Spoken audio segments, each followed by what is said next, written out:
in their own practice. Like the reason I say that is, and it's not nowhere near to the same level, but we get a lot of students that come through here. And one of the things that I know frustrates the hell out of them is we start pushing them to start looking outside of that specific problem or that specific area.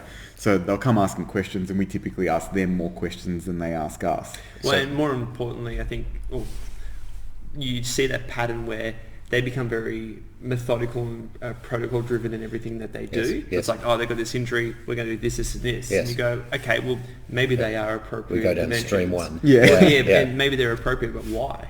Why do you think that's the most appropriate thing? And why would you not do this or this? Or how do you start? Where do you start and set the parameters? And they look at you going, this isn't in the textbook. And you go, okay, well, let's start to think this out. Because I'm sure there'd be many examples where even they might be observing you doing surgery and you use some sort of technique or you do something, and they might ask you afterwards, why did you do that, and where did you get that from? And then I'm sure that happens quite often. And I don't know, you probably have an example for us, but that's the kind of thing that I think starts to pique the interest, as you said, of curious people and people who want to get better, to actually go, okay, maybe I don't have all of the information that I could have to be a better practitioner in whatever I'm doing. Because a lot of times they come and they've worked, the training's all in public hospitals for a start, and so because that's where the great majority of training happens, and so the sort of things I do don't happen very much in most public hospitals. So a number of these people won't have seen anything much of what I do, and so they find it very eye-opening, and they say, we've never heard of these things that you're treating, so how are we supposed to know they even exist when no one's even talked about them? How much has your practice even changed over the last 5 years? Or do you constantly evolve the process of how you go about doing things?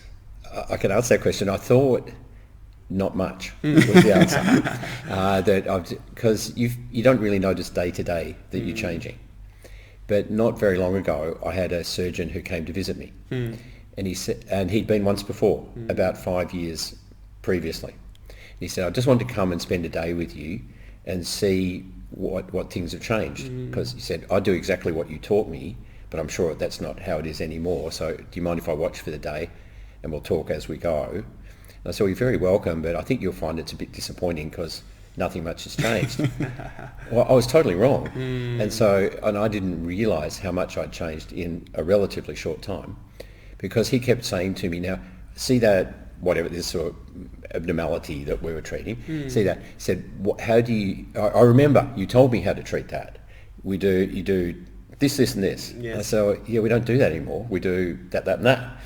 And this happened over and over again all day, so that it would appear that most of the things I treat had changed a lot in 5 years, whereas in my mind they hadn't changed at all. And has that change come around from more formal training, or even just changes just in the approach that you take because of like the subtle changes that you've made, or even technology? It's all of those things. Okay. So there's new and better instrumentation getting developed all the time, which allows us to do things that we couldn't do before. And these, like, what kind of things are you talking about? Instruments, just methods of doing something.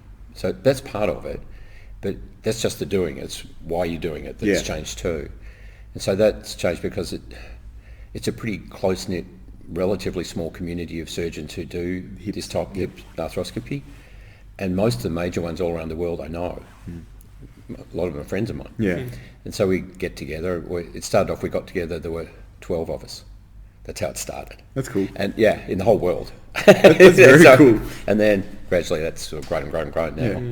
But we still have a meeting every year. I'm off to that. The first one for a few years will be in October this year. Fantastic. So everyone has ideas, and we all put them together and develop them together. And it's incredibly cooperative, so it's not sort of backstabbing stuff. And